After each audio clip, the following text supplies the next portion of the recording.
नमस्कार, मैं हूं अवनींद्र आशुतोष। आपका बहुत बहुत स्वागत है हमारे खास कार्यक्रम क्या दाऊद जिंदा है। और दाऊद को लेकर जो अटकलें हैं, छोटा शकील के बारे में जो अफवाह उड़ रही है, सच्चाई है, वो तो हम जानने की कोशिश करेंगे। लेकिन सबसे बड़ा सवाल है कि दाऊद जिंदा है, और इस पूरे विषय पर हमें खास जानकारी देंगे जो क्राइम फील्ड में बहुत ज़्यादा नाम कमा चुके हैं, बहुत ज़्यादा मेहनत कर रहे हैं। उनका नाम है विवेक अग्रवाल, जिनको हम पहले भी बता चुके हैं, आपको मिला चुके हैं कि उनके अंदर कितनी प्रतिभा है और क्राइम की जो दुनिया है उसके एक्सपर्ट हैं। विवेक जी, आपका बहुत बहुत स्वागत है। अभी हमें जो खबर मिली थी कि छोटा शकील मर गया, या फिर बीच में ऐसी भी खबर आई थी कि छोटा शकील ने लीड करना शुरू कर दिया है डी ग्रुप में। आपके पास किस तरह की जानकारी आई है?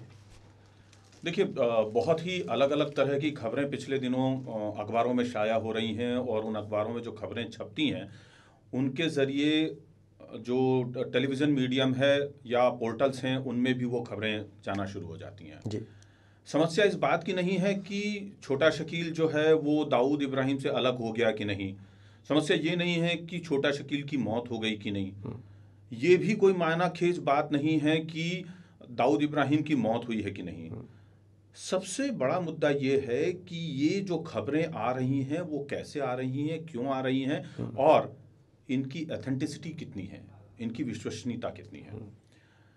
पिछले दिनों एक खबर आई थी कि छोटा शकील और दाऊद इब्राहिम के बीच में दरार पड़ गई है और वो दोनों अलग अलग हो गए हैं। बहुत सारे लोगों ने मुझसे इसके बारे में जानने की कोशिश की, और मैंने उन लोगों से यही कहा कि यदि ऐसा होता तो दो हालात बनते, क्योंकि अंडरवर्ल्ड का उसूल है कि जब कभी आपको अपने मुखिया से अलग होना है या उसके गिरोह पर कब्जा करना है तो आपको मुखिया को मारना होता है। बिना सल्तनत हथियाने के लिए बिना सुल्तान को मारे हुए आप उस पर काबिज नहीं हो सकते। तो चूंकि दाऊद नहीं मरा तो ऐसा नहीं हुआ। और दूसरा नियम यह बोलता है कि यदि कोई बगावत कर जाए तो उसको खत्म कर दिया जाता है। ऐसा भी नहीं हुआ कि छोटा शकील मर गया। तो इन हालात में दरार पड़ने का तो सवाल ही नहीं उठता। और छोटा शकील और दाऊद इब्राहिम का जो साथ है और उन लोगों के बीच की जो इक्वेशंस हैं, उनके बीच की जो केमिस्ट्री है, और पिछले तकरीबन 3 दशकों से वे लोग जिस तरह से कामकाज कर रहे हैं, ये बात तय है कि उनके बीच में दरार पड़ने का कोई मौका ही नहीं पड़ेगा या कोई ऐसी हालात नहीं होंगी। और ऐसा हुआ भी नहीं है, सच्चाई तो यही है। अब बात आती है कि क्या वाकई छोटा शकील की मौत हो गई।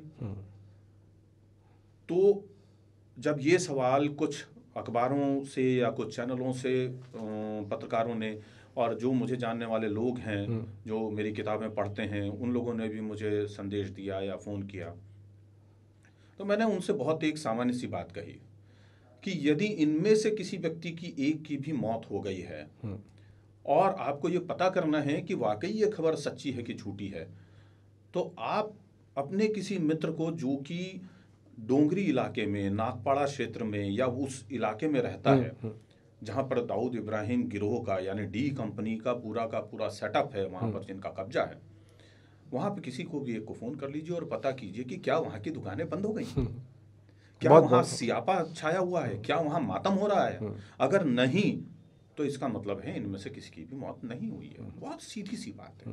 लेकिन बाकी लोगों को समझ में नहीं आती है सब बातें। देखिए, परेशानी यही है कि आप पत्रकारिता किस स्तर पे और कहां तक आगे बढ़ करके कर रहे हैं। सवाल ये नहीं है कि खबर आपने छाप दी और आपने अगले दिन वो जो खबर है गलत निकली, आपकी क्रेडिबिलिटी खराब हुई, वहां तक तो ठीक है। लेकिन पूरी की पूरी पत्रकारिता जगत की गुणवत्ता और विश्वसनीयता आपने दांव पर लगा दी, और ये जानबूझ करके एक डेलिब्रेट एक्शन किया जा रहा है ताकि जो प्रसार माध्यम है उनकी विश्वसनीयता धीरे धीरे इस राष्ट्र में समाप्त कर दी जाए। दाऊद इब्राहिम को और डी कंपनी को तो कुछ अखबारों और चैनलों ने बिकाऊ कमोडिटी बना दिया है, और उसका नतीजा ये निकला है कि सिर्फ एक दिन या 1 घंटे या 1 मिनट के लिए अपनी टीआरपी बढ़ाने या एक दिन का सर्कुलेशन हासिल करने के लिए इस तरह की झूठी खबरें जो हैं, वो प्लांटेड खबरें वो छाप दी जाती हैं। बहुत ही वरिष्ठ पत्रकार जो जानते हैं कि खबर की सच्चाई कैसे छान करके निकाली जाए, दूध का दूध और पानी का पानी किया जाए, वो भी इस बारे में आजकल काम नहीं करते या बात नहीं कर रहे हैं। संपादक जो बैठे हुए हैं वो भी इस दिशा में गंभीरता से नहीं सोच रहे हैं कि ये खबर सच है या झूठ है, उसकी जांच की जाए। उसके कारण उसका नतीजा ये है कि इस तरह की झूठी खबरें प्लांट हो रही हैं, टीआरपी के लिए, सिर्फ टीआरपी और सर्कुलेशन के लिए। अब सवाल उठता है कि क्या वाकई छोटा शकील की मौत हो गई है? तो छोटा शकील नहीं मरा है, इसके बारे में डी कंपनी के अलग अलग सूत्रों और संपर्कों के जरिए, यहाँ तक कि मुंबई पुलिस की अपराध शाखा के जो अधिकारी हैं उनके जरिए, इंटेलिजेंस ब्यूरो और रॉ के अधिकारियों के जरिए ये बात अलग अलग तरीके से इस्टेब्लिश कई बार हो चुकी है कि उसकी मौत नहीं हुई है। लेकिन अगर हम महफिल की बात करें तो यहाँ पर महफिल जमती है मुंबई में, और क्राइम से जुड़े जो लोग हैं उनकी अपनी महफिल होती है। लेकिन जिस तरह से आपने एक उदाहरण दिया कि उस इलाके में अगर मातम नहीं है, सन्नाटा नहीं है, ये जो सोच आती है आपके अंदर, इसके पीछे कहाँ से आता है ये सब ख्याल आपको? क्योंकि बहुत सारे लोग जो हैं, जैसे आपने कहा कि संपादक भी कंफर्म नहीं करते हैं, तो आप अपने आप को किस तरह से मतलब डेवलप कर पाते हैं ऐसे में? देखिए, मुश्किल ये होती है कि दाऊद इब्राहिम या अंडरवर्ल्ड जो मुंबई का है उस पर जब खबर नवीसी करनी हो या सहाफत जो आपकी है उसके मामले में आपको बहुत ही सावधान होने की ज़रूरत पड़ती है। ये बता दूं कि मुंबई का जो पहला गैंगवॉर शुरू हुआ था वो गैंगवॉर पठान गिरोह और कोंकणी मुस्लिम गिरोह यानी कि दाऊद गिरोह, उनके बीच में सिर्फ जमीन जायदाद या हिस्से बंटवारे या इलाके के बंटवारे के लिए झगड़ा नहीं हुआ था।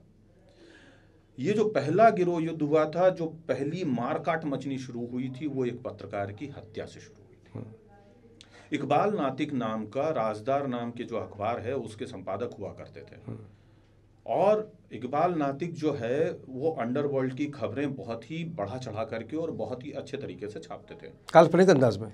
जी नहीं, काल्पनिक नहीं, बाकायदा खबरों के तौर। अच्छा, लेकिन मसाला डाल के थोड़ा। हाँ, लेकिन उनके पास जो खबरें होती थी उन खबरों में अधिकतम खबरें जो होती थी वो पठान गिरोहों के खिलाफ लिखते थे और दाऊद गिरोह के फेवर में लिखते थे।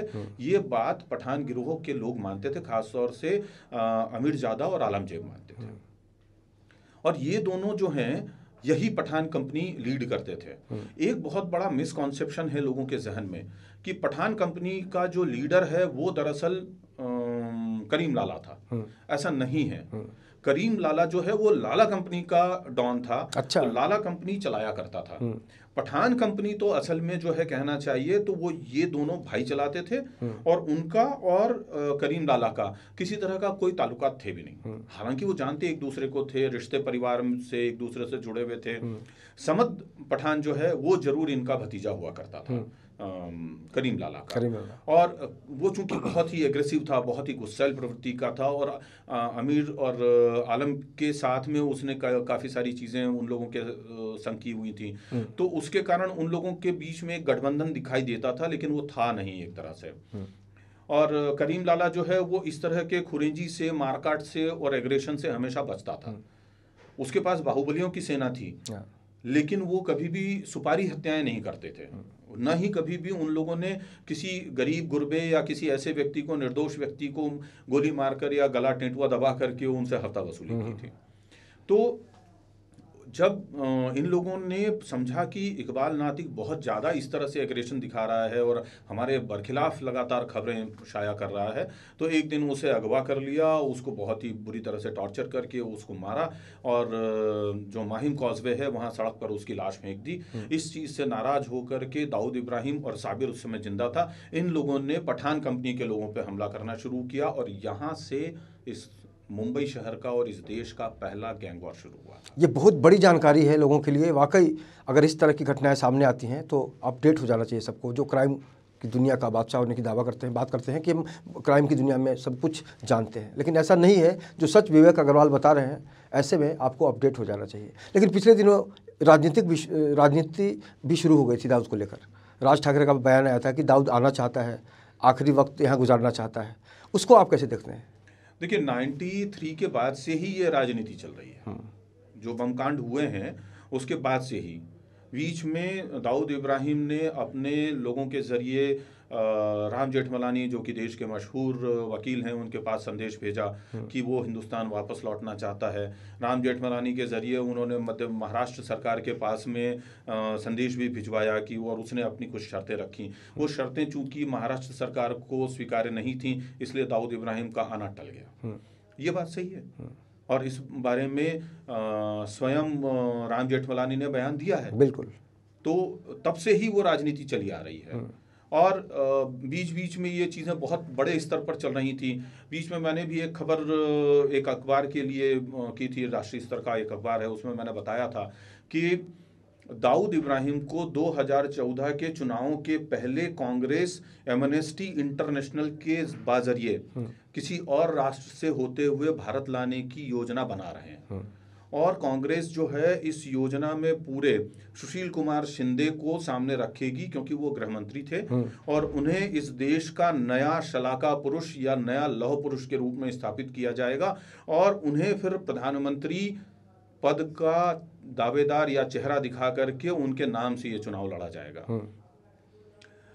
योजना ये थी कि उसको ऐसे देश के जरिए हिंदुस्तान लाएं जिसके साथ में जिनेवा ट्रीटी हो और वहां से उसको फांसी की सजा देने का प्रावधान उसके तहत खत्म हो जाए, क्योंकि ये नियम है कि जिस देश में फांसी की सजा नहीं है वहां से अगर किसी अपराधी को प्रत्यर्पित करते हैं तो आप अपने देश में फांसी की सजा नहीं दे सकते, फिर चाहे उसका क्राइम कितना ही हीनियस या खतरनाक क्यों ना हो। तो ऐसी हालत बने। वो राजनीति तब से लेकर के आज तक चली आ रही है और ये दाऊद के नाम पे राजनीति इसीलिए होती है क्योंकि वो बिकाऊ कमोडिटी है। बिल्कुल बिल्कुल। तो ये चलता रहेगा। दाऊद इब्राहिम जब तक पृथ्वी पर है तब तक दाऊद इब्राहिम के नाम पर इस तरह की राजनीति होती रहनी है, क्योंकि हिंदुस्तान में राजनीतिक जो है हमारे वो जिम्मेदार नहीं है, वो किसी हमारे देश की जनता या संविधान या राष्ट्र के प्रति समर्पित भाव से काम करने वाले लोग नहीं हैं। यहाँ तो वोट की राजनीति होती है ना, और इसीलिए बीच में राज ठाकरे का बयान आया, मोदी सरकार से लोगों ने उम्मीद की कि मोदी साहब लेकर आएंगे और देश के लोगों को अपना बना लेंगे। तो वाकई आपको क्या लगता है कि इसका प्रभाव भी पड़ता है अंडरवर्ल्ड पे? नहीं, बिल्कुल प्रभाव नहीं पड़ता। राजनीति और अंडरवर्ल्ड एक सिक्के के दो पहलू हैं। बिजनेस जिस तरीके से होता है, कारोबार जो होता है, वो असल में उनके बीच का चिपका हुआ हिस्सा है। इन तीनों के बिना कोई भी एक्टिविटी नहीं चलती है और ये सब एक दूसरे के पूरक हैं, एक दूसरे के साथ में मिलकर के चलते हैं।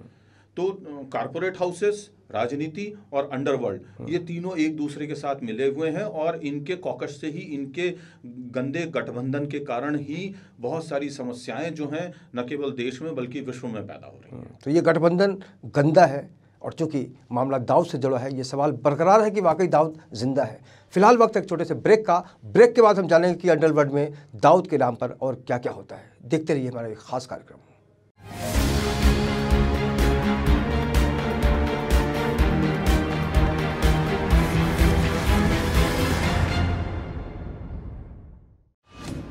तुझे यहाँ से शहर कैसा दिखता है?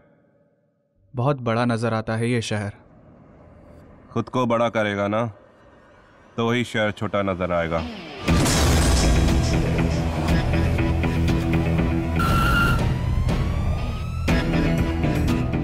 मोबाइल दिखा, मोबाइल। अबे साले चोर! तू मरवाएगा एक दिन। करना क्या है? मोहल्ले के लड़कों को इकट्ठा करके शाखा ही तो खोलनी है। पर देव सिंह की क्यों? क्योंकि देव सिंह इस कोटा शहर का सबसे बड़ा पॉलिटिकल गुंडा है।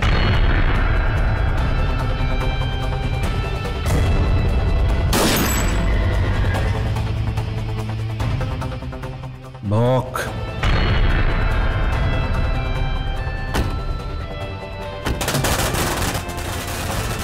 खबर पक्की है, देव सिंह चुनाव विपक्ष से लड़ने वाला है।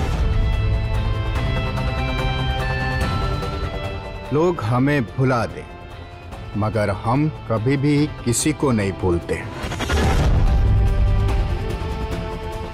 सोच रहा हूँ कि तुझे बड़ा आदमी बना दूं, मुझसे भी बड़ा।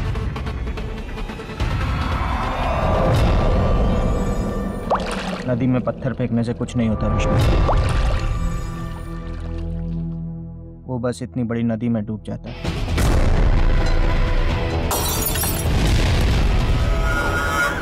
को ये इलेक्शन जीतना नहीं चाहिए। चुनाव तो देव सिंह ही जीत कर रहेगा। मुझे तो बस आपका आशीर्वाद चाहिए। अरे बच्चा है रे तू तो मेरा। तुझे जान से मार देगा वो। तेरी वजह से ये सब कुछ हुआ। तूने भेजा था ना उन गुंडों को।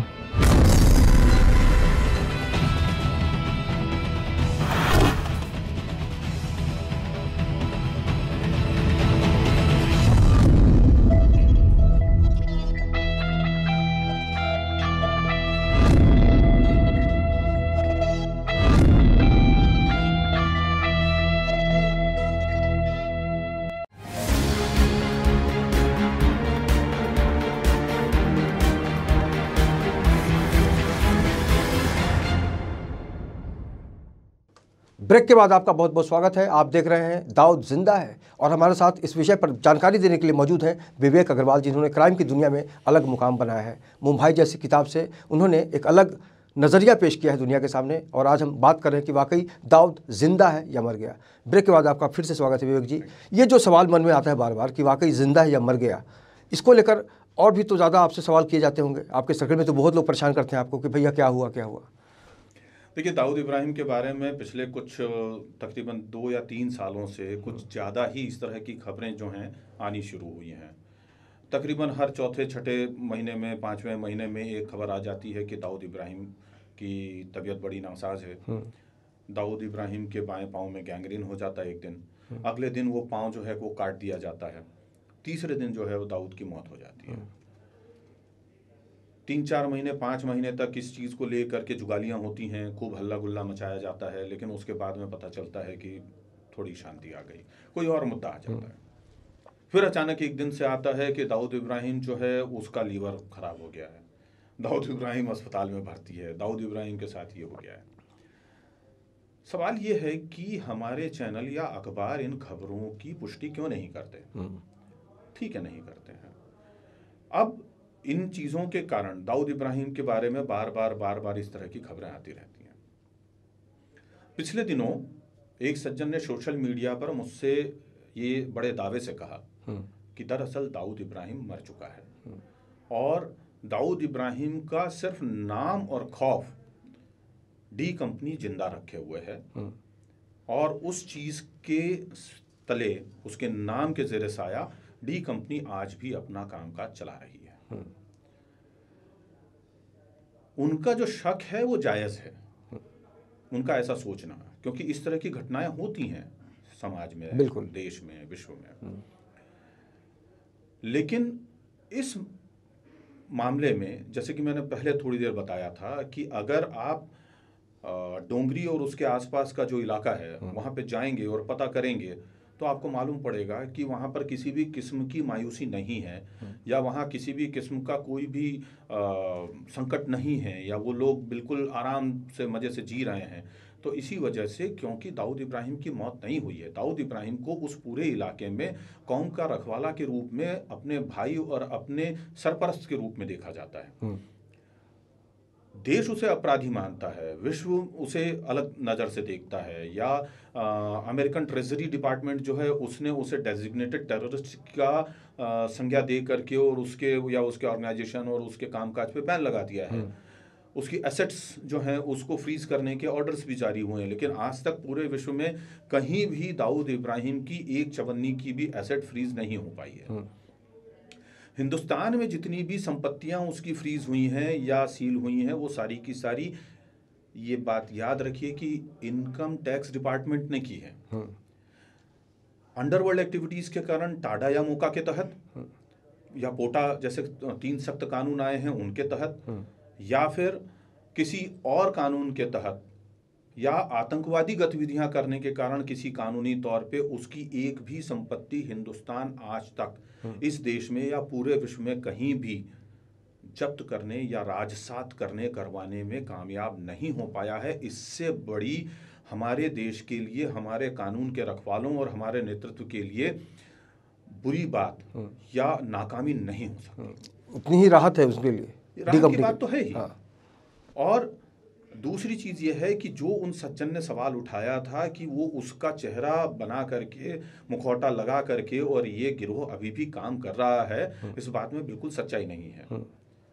और हाँ, आपने थोड़ी देर पहले जो मुझसे एक सवाल किया था कि छोटा शकील जो है वो लीड करने लगा है डी कंपनी, तो ये जो लीड करना है, ये लीड करना अपने आप में बहुत पहले से ही शुरू हो चुका है। अच्छा, पहले जरूर ये था कि मुस्तकिन जो दाऊद इब्राहिम का भाई था, उसे गिरोह का सरगना बनाने की व्यवस्था या उसके बारे में विचार दाऊद इब्राहिम कर रहा था, जो कि मैंने अपनी पुस्तक मुंबई में भी लिखा था। लेकिन मुस्तकिन की अचानक बीमारी के कारण मौत हो जाती है और उसके जो बाकी भाई हैं, चूंकि उन लोगों का बहुत ज़्यादा अंडरवर्ल्ड से लेना देना नहीं है, नूरा की मौत हो चुकी है, अनीस की एक्टिविटीज़ जरूर अंडरवर्ल्ड से जुड़ी हुई हैं, लेकिन वो डी कंपनी लीड करने में कितना सक्षम है नहीं है ये सब जानते हैं। और जितने भी आपराधिक कार्य चल रहे हैं उनके सबके फैसले छोटा शकील ही लेता है, ये बात सब जानते हैं। लेकिन छोटा शकील आज भी बिना दाऊद से राय विचार किए, बिना पूछे या बिना सहमति के कोई भी काम नहीं करता है, ये भी उतना ही बड़ा सच है। यानी दोनों जिंदा है और अच्छा से काम काज चल रहा है। बिल्कुल। देखिए, एक सबसे बड़ा नियम है इस पूरे वर्ल्ड में, ये एक फिनोमेना है, ये एक जाहिर सच्चा तथ्य है कि अंडरवर्ल्ड जो है वो जिस राष्ट्र में या विश्व भर में अगर शांति है तो बहुत ज़्यादा फ्लरिश होता है या बहुत अच्छे से काम करता है, क्योंकि तब इंटेलिजेंस की जो गतिविधियां हैं वो कम होती हैं, पुलिस की जो सरगर्मी है वो कम होती है, और हर तरह से आदमी जो है वो शांत भाव से रहता है, बिजनेस बढ़ रहा होता है, आदमी जो है मौज मजे और मस्तियों के दौर में रहता है। ऐसे वक्त में कोई भी व्यक्ति नहीं चाहता कि अंडरवर्ल्ड के लोगों की धमकियां झेले या कोई परेशानी उस पर आयद हो। तो अगर अंडरवर्ल्ड के लोग किसी से कोई 4 पैसे की डिमांड करते हैं, कुछ करते हैं, तो वो बोलते हैं कि इनका मुंह बंद करो, हम अपना कामकाज करेंगे। तो वो ये मान करके चलते हैं कि थोड़ा पैसा, जैसे जब गगरी भर करके कोई जाता है तो उसमें थोड़ा पानी छलक जाता है इधर उधर और जाया हो जाता है, खराब हो जाता है, वैसे ही थोड़ा पैसा जो है इंडस्ट्रियलिस्ट के लिए या कारपोरेट हाउसेस के लिए दाएं बाएं हो जाए तो उन्हें कोई फ़र्क नहीं पड़ता, क्योंकि वो तो बहुत सारा पैसा कमा ही रहे हैं। तो इसके कारण वो लोग बहुत ज़्यादा इस मामले में ध्यान नहीं देते हैं। अच्छा, दाऊद का जिस तरह से इंतजार किया जा रहा है, लोग चाहते हैं कि एक बार उसको देख लें, वाकई कानून उसको किस तरह से सज़ा देती है, आपको लगता है कि वाकई दाऊद को हम ला पाएंगे यहाँ पर? देखिए, दाऊद के जीवित रहते हुए उसका हिंदुस्तान आना और उसे हिंदुस्तान लाने का दम भरने वालों के लिए वो कर पाना दोनों ही असंभव है। असंभव है, क्योंकि वो यानी जो डायलॉग है कि डॉन को पकड़ना मुमकिन ही नहीं नामुमकिन है, वो नामुमकिन होने के पीछे कुछ वजह है। दाऊद इब्राहिम खुद आना चाहे तो भी नहीं आ सकता, क्योंकि वो आईएसआई और पाकिस्तान मिलिट्री इंटेलिजेंस यानी पीएमआई की सख्त निगरानी में रह रहा है। ये भी तो सवाल है ना कि जिस तरह से पाकिस्तान ने हमेशा कहा है कि हमारे पास नहीं है दाऊद, अगर दाऊद आता है पाकिस्तान के जरिए, पाकिस्तान के माध्यम से, तो बदनामी हो जाएगी उसकी, तो वो चाहेगा ही नहीं, निश्चित तौर पे। और दाऊद जब वहाँ से यहाँ आएगा तो अपने साथ में बहुत सारी सूचनाओं और जानकारियों का खजाना लेकर आएगा। वो ये सारी दुनिया को बताएगा कि पाकिस्तान में किस तरह से आतंकवादियों के अड्डे चल रहे हैं। वो बताएगा कि आईएसआई की सरपरस्ती में उसने क्या क्या काम किए हिंदुस्तान के बरखिलाफ।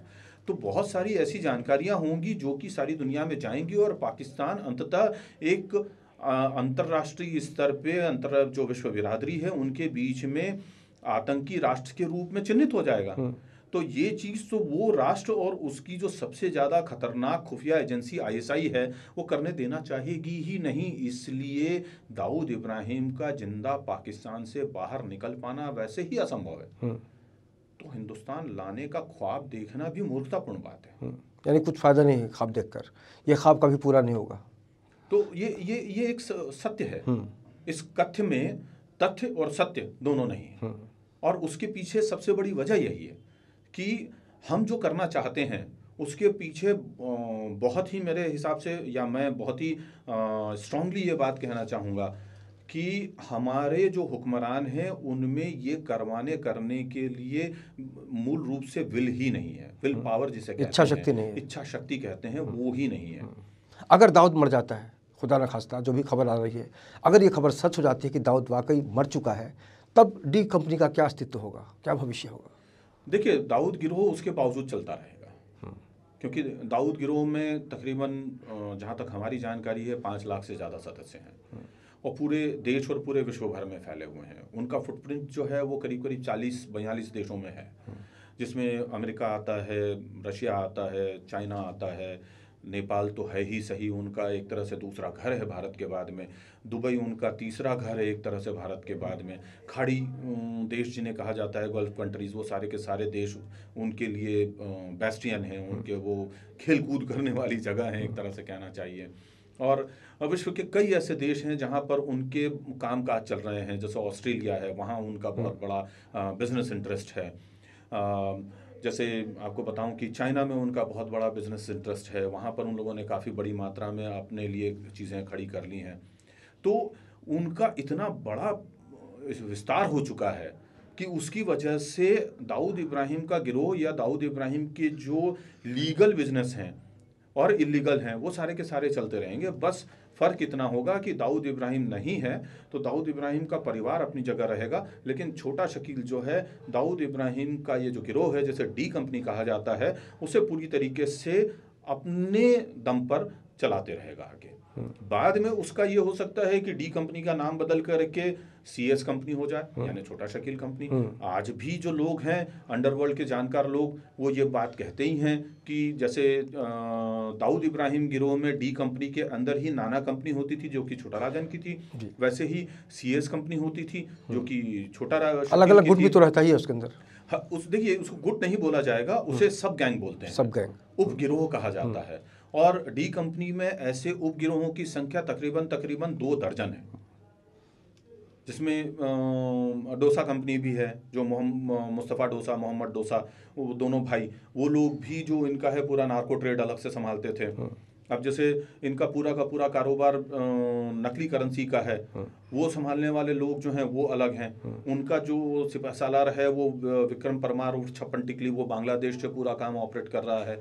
हमारे देश में डी कंपनी के ही जो बनाया हुआ जाल है उसका इस्तेमाल करके ISI पहले 500 और 1000 रुपये की नकली करेंसी भेजती थी, आजकल जो है वही 2000 रुपये और नए जो 500 की करेंसी आई है महज 2 महीने में उन लोगों ने वो भारत में पहुंचा दी। अच्छा विवेक जी, एक सवाल दिमाग में आता है, पिछले दिनों कई ऐसी घटनाएं हुई जो लंबे समय से कानून के दायरे में थी, कानून के ऊपर कानून उस पर काम भी कर रहा था, लेकिन कई ऐसे घोटाले हैं जो 7 साल बाद 10 साल बाद बिल्कुल उसके जो आरोपी है बरी हो जाते हैं। क्या आपको लगता है कि वाकई कभी ऐसा भी हो सकता है कि डी कंपनी मैनेज कर ले?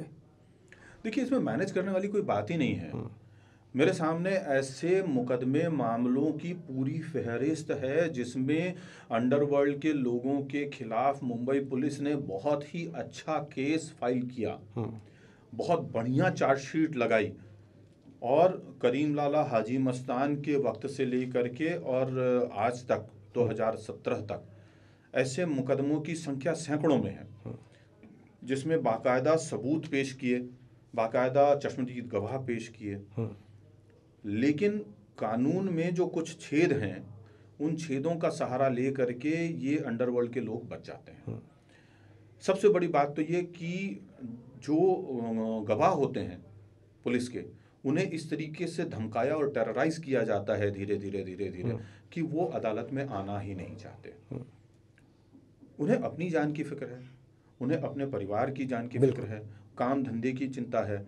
कुछ लोग जो है वो धन के लोभ में बिक जाते हैं, कुछ लोग जो है वो भय से बिक जाते हैं, और इसका नतीजा ये निकलता है कि अदालत में मामला जो है वो खड़ा ही नहीं हो पाता, और अंततः ये जो डॉन्स हैं या गिरोहबाज हैं या सुपारीबाज हैं वो बरी हो जाते हैं। कई मुकदमों में ये भी देखा है कि मारने वाले शूटर जो हैं उनको देश के बाहर या राज्य के बाहर कहीं स्थापित कर दिया जाता है, और उनके बदले में डमी आरोपी पेश कर दिए जाते हैं, जिनके बाद में ये एलिबाई या ये सबूत पेश कर दिया जाता है कि ये आरोपी तो फलानी जगह मौजूद था जब ये। कुल मिलाकर ये कहा जा सकता है विवेक जी कि आप बड़ी बड़ी बातें कर दें, आप धमकी दे दें, अपना टेरर बता दें, लेकिन होता वही है जो डॉन चाहता है, और डॉन को पकड़ना फिलहाल बहुत मुश्किल हो गया है। हमसे जानकारी शेयर करने के लिए आपका बहुत बहुत शुक्रिया। और हम कह सकते हैं कि जिस तरह से विवेक अग्रवाल जी ने उदाहरण दिया है कि दाऊद जिंदा है या मरा है, उसके पीछे एक तर्क है, एक इनकी सोच है कि अगर उसके इलाके में जाकर आप देखते हैं और सब कुछ सामान्य है तो बस यही समझिए कि दाऊद जिंदा है। इस खास कार्यक्रम में इतना ही। बाकी की खबरों के लिए आप देखते रहिए इन 24 न्यूज़ और मुझे दीजिए इजाज़त। नमस्कार।